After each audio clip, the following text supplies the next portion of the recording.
Hello à tous et bienvenue sur cette nouvelle vidéo de Y'a comme un geek et du 7e art dans tous ses états. Donc une vidéo en commun parce que le sujet s'y prête. On va parler animé, donc on est dans le 7e art, clairement.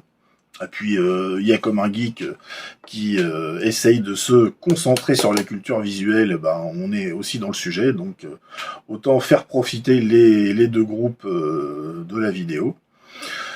Et puis, comme j'avais dit peut-être à la fin d'une précédente vidéo, Y'a comme un geek, je vais essayer d'orienter la chaîne vers d'autres horizons, puisque les figurines, chez moi, c'est blindé.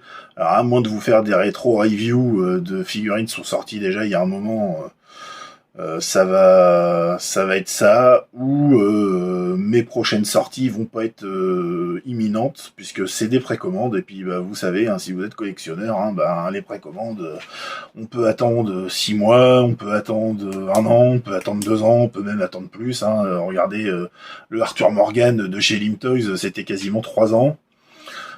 Donc mes prochaines figurines en review vont pas arriver tout de suite. Les unboxings vont un peu se raréfier.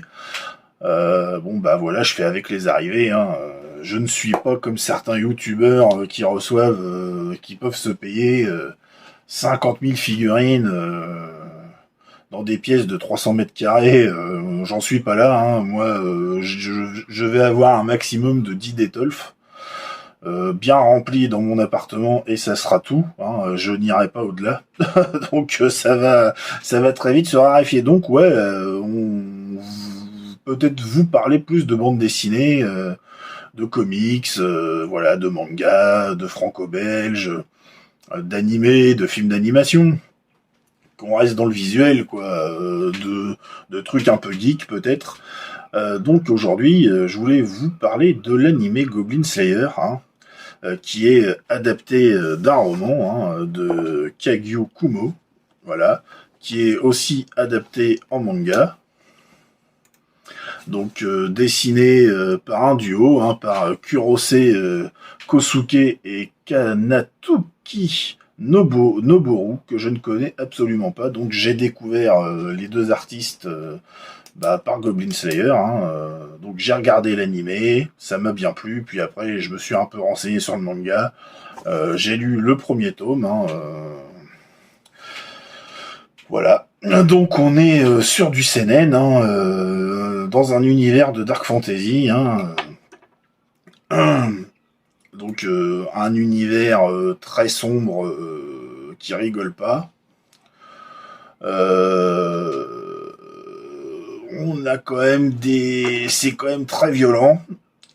Il y a quand même des viols par des créatures hideuses, toujours sur des jeunes filles qui n'ont rien demandé, quoi. Après, si vous n'êtes pas habitué, faut peut-être avoir le cœur bien accroché et être prévenu, mais après, si la violence vous gêne pas, ça vous choquera pas plus que ça. Je sais qu'il y a certains mangas qui abondent de choses comme ça. Par exemple, on a quelques viols dans Berserk, mais par exemple, qui est quand même très populaire comme manga. Sauf que là, c'est quand même un peu plus récurrent. Pas dans l'animé, mais dans le manga, oui. L'animé, ça reste un animé, c'est un peu plus grand public, ça a été quand même un petit peu édulcoré. On va pas aller dans les détails des viols non plus, comme dans le manga où c'est un peu plus cracra, quoi. Donc en termes de scénario, Goblin Slayer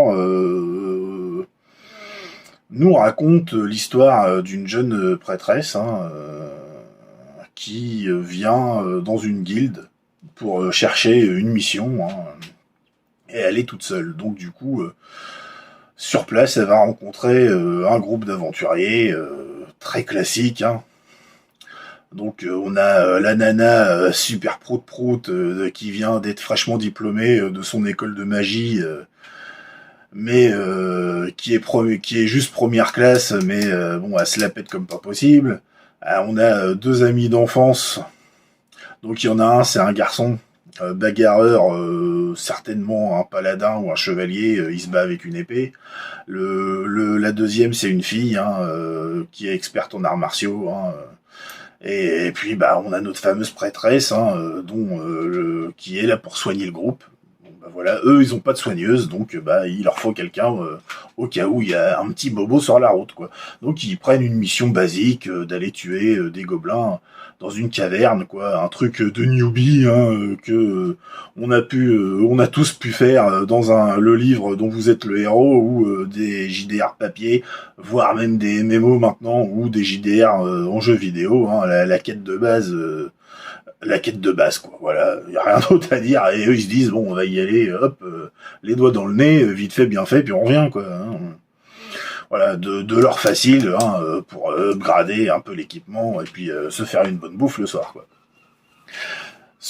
Donc, ben, ils y vont dans une caverne, hein, dans la pénombre totale. Donc, bon, ben voilà, on y va avec les torches et tout. Et là, tout va basculer.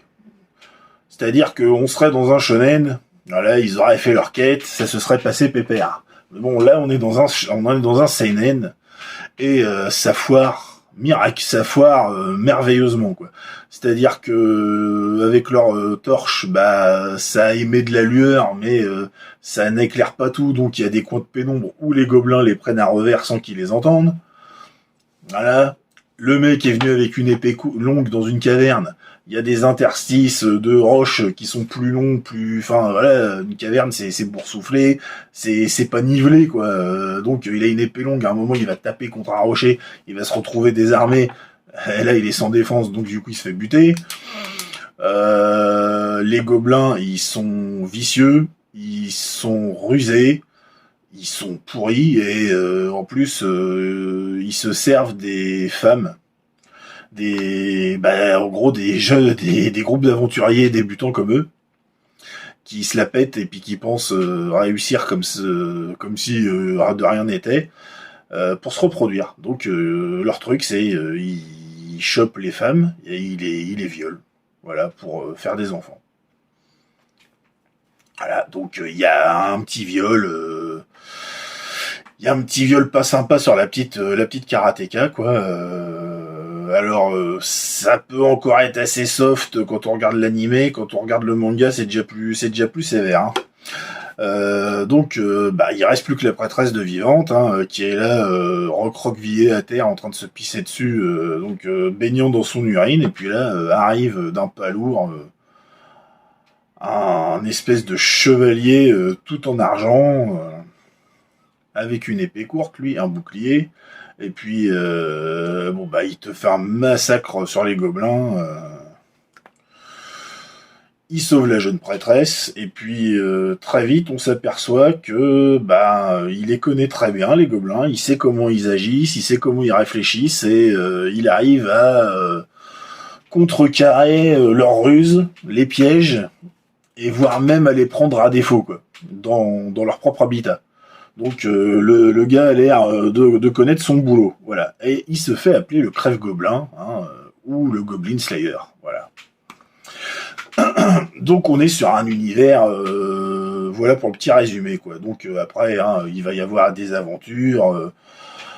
Chaque épisode pourrait presque être interdépendant l'un de l'autre. Ça se suit pas forcément. Voilà, on va dire que ça fait un peu un épisode, une mission, quoi. Bon, des fois, ça déborde sur 2, mais c'est quand même assez rare. Donc, on est sur un univers d'heroic fantasy dark, hein, qui est quand même assez classique, hein, avec des sorciers, le chaman, la magicienne, des guerriers de tout type, hein, lanciers, paladins, patati patata, des guérisseurs. Et puis on a des guildes hein, qui engagent des mercenaires à neutraliser des monstres. Hein. Ça peut être des repères de gobelins, ça peut être un dragon, ça peut être un maître du mal, un sorcier. Et voilà, c'est assez classique hein, dans le fond. Hein. Après, même les personnages sont assez classiques. Hein. Quand on en parle comme ça, on pourrait se dire ah bah tiens, ça fait un peu penser à Berserk. Hein. Il y a du cul, il y a des viols, il y a de la violence, hein. Puis de la violence quand même assez sévère. Hein. Ça rigole pas. Hein. Il y a des tripes et des boyaux qui tombent par terre, il y a des mecs, il y a des bras qui tombent et tout ça, et on pourrait faire forcément un comparatif facile. Mais bon, il en est rien puisque voilà, Berserk, il y a quand même toute l'intrigue politique dans le cercle royal, la guerre, l'économie, la culture, la gestion de la population, le gravissement de l'échelle sociale. Et en toile de fond, on a une terrible bataille avec des entités démoniaques à la puissance divine. Hein, le mal est présent et se manifeste de bien des façons. Mais il est pas aussi manichéen que dans Goblin Slayer. Là où Goblin Slayer tire son épingle du jeu, c'est sur les gobelins. Pourquoi ? Parce que souvent les gobelins, c'est le sac à dans les jeux vidéo, c'est le sac à PV, dans les jeux de rôle aussi, et puis c'est pas les ennemis les plus durs à battre, ils peuvent être nombreux, mais en général c'est des merdes quoi. Ils sont bêtes, ils sont méchants, ils sont vilains et ils réfléchissent pas. Là, c'est tout autre chose. On va se retrouver, l'équipe de newbie va être amenée à affronter des gobelins qui sont organisés, qui vivent en société, qui savent manipuler la magie. D'autres sont des guerriers, d'autres des paladins, d'autres des éclaireurs, d'autres des archers. Il y en a qui tiennent des forteresses aussi. Hein, donc on apprend au fur et à mesure que les gobelins doivent pas être sous-estimés comme on a l'habitude de le faire, que dans les cavernes, les donjons où ils ont élu domicile, ils sont maîtres des lieux, et que si on s'y aventure à brûle-pourpoint en pensant tout rafler et revenir avec du butin facile, c'est une très très mauvaise idée, puisque on va se faire avoir, parce qu'ils sont pas si bêtes que ça. Donc c'est pour ça que l'épisode 1 il est vraiment très intéressant, parce qu'on nous montre justement le cliché de la bande d'aventuriers qui croient faire une mission facile et qui va au final se révéler tomber sur un truc dont ils imaginaient pas la portée en termes de monstruosité, d'ingéniosité, de ruse et de pourriture à l'état brut quoi, parce qu'ils sont vraiment pourris hein, les gobelins quand même hein. Voilà, la comparaison à Berserk elle serait facile et elle n'a pas lieu d'être en fait, parce que ici on est vraiment dans un univers voilà où la créature de base des jeux vidéo, des MMO, des jeux de rôle se retrouve ici être un ennemi féroce qui se multiplie à une vitesse pas possible et surtout qui évolue et qui savent user de ruses, de stratagèmes et c'est en ça que le manga il est très malin. Après le personnage principal c'est le mec solitaire qui parle pas, voilà, qui a vécu un traumatisme gamin, hein. Sa sœur, son village s'est fait raser par des gobelins, sa sœur s'est fait prendre, il était caché, voilà, il a vu toute la scène, hein. Elle s'est faite mutilé, trucidé, violé, voilà, sous ses yeux. Donc il est d'une motivation extrême et son but dans la vie c'est de tuer des gobelins, d'où son nom, hein, le Goblin Slayer. Mais il pense qu'à ça, quoi. Ça, il parle que de ça. Il y a que ça qui l'intéresse. Voire même il prête pas beaucoup d'attention à ce qui l'entoure, quoi. Il est vraiment obsédé par ce truc-là, quoi. Mais il est assez classique, hein. La prêtresse elle est assez classique, donc on est quand même sur un univers très classique, mais qui est bien amené, dans le sens où ça reste agréable à regarder. Ça sort pas non plus des sentiers battus, on va être dans du conventionnel qu'on connaît déjà. Si vous êtes coutumier de l'heroic fantasy et de la dark fantasy, vous serez pas dépaysé et vous retrouverez des clichés forcément. Par exemple, les elfes, c'est des elfes, hein, ils vivent dans les bois, voilà, ils sont pas potes avec les nains. Et les nains, ils vivent dans des montagnes, ils sont des tailleurs de roches, ils maîtrisent le feu, et voilà quoi. Les prêtresses, elles font de la magie qui guérit ou des sorts de protection. Après, le truc qui sort un peu du lot, c'est l'espèce de peuple crocodile, les Nagas, là. Ils sont entre l'Amérindien et le chaman, et ils ont... Enfin, le personnage fait des choses avec des espèces d'osselets. Lui, il a l'air d'avoir une culture assez intéressante, qui sort un peu du lot, mais elle est pas poussée plus que ça quand on visionne l'animé. Donc je saurais pas vous en dire plus, puisque j'attends la saison 2, hein, vu que là il y a que une saison de dispo et un petit film court à regarder au cas où, hein. Vous pouvez même, enfin voilà, qui, je ne sais même pas quand il se passe chronologiquement parlant, s'il se passe au milieu, pendant, à la fin, je ne sais pas. En tout cas, il se passe pas au début, ça c'est sûr. Mais une fois qu'on est rentré dans l'univers sur 2-3 épisodes, si vous voulez regarder le petit film, vous pouvez, hein, ça gênera pas du tout. On n'est pas dans un truc avec un fil rouge chronologique, quoi. Voilà, ça y a pas. Ça fait un peu penser à Mandalorian, par exemple, hein, où chaque épisode va être presque indépendant, parce que le Mandalorian va faire une quête, et là c'est pareil, le crève-gobelin va accepter une mission que des gobelins. Hein. Si tu as un dragon ou un démon qui sort de l'oblivion, lui ça ne l'intéresse pas, c'est que des gobelins. Voilà, et en fait c'est utile ce qu'il fait, parce qu'il protège des petits villages sans défense que personne n'en a rien à foutre, parce qu'on se dit oh c'est que des gobelins, les fermiers 3 coups de pelle ils vont s'en sortir, alors que non, ils sont très dangereux, ils sont en nombre et ils sont super malins. Voilà, donc Goblin Slayer, de base ça peut ne pas payer de mine, ça peut sembler classique, mais au final il y a quand même quelque chose qui se dégage de l'univers, du lore, c'est très bien fait tout en étant classique. C'est agréable à regarder, l'animation est très bonne, hein. J'ai pas noté en visionnant de trucs qui m'ont fait oula, ça c'est pas propre, en 2022 ça se fait pas, c'est dégueulasse, ou ça c'est mal dessiné. Les dessins sont classiques, mais ça reste agréable à regarder, hein. On n'est pas sur des designs très très poussés, mais bon, ça reste sympa. Bon, forcément, le manga est un peu plus détaillé à ce niveau-là sur les dessins, hein. Ça reste de l'animation, ils ont un peu simplifié. Mais en tout cas, j'ai trouvé que ça passait bien, hein.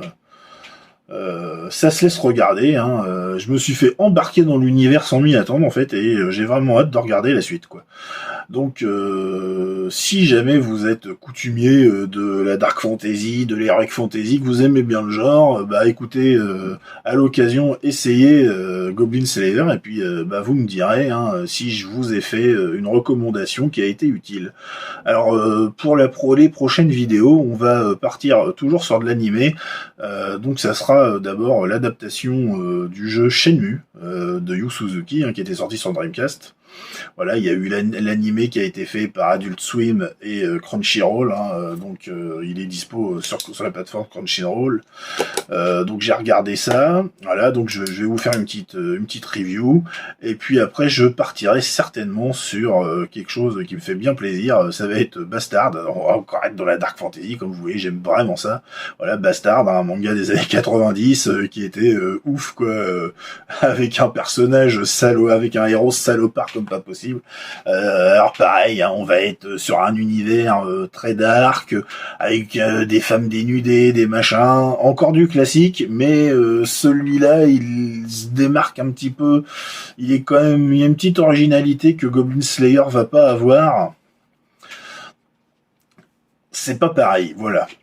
Donc voilà, bah écoutez, hein, à l'occasion, bah Goblin Slayer, hein, à tenter, et nous on se retrouve pour Shenmue et Bastard, et puis bien sûr la partie 2 de Harry Potter qui devrait ne pas tarder, hein. Alors désolé du retard, mais bon bah on a eu quelques empêchements à droite à gauche, et on a dû faire avec. Voilà, bah écoutez, je vous souhaite une bonne matinée, une bonne journée, une bonne soirée, tout dépend quand vous regardez la vidéo, et je vous dis à la prochaine. Allez, salut!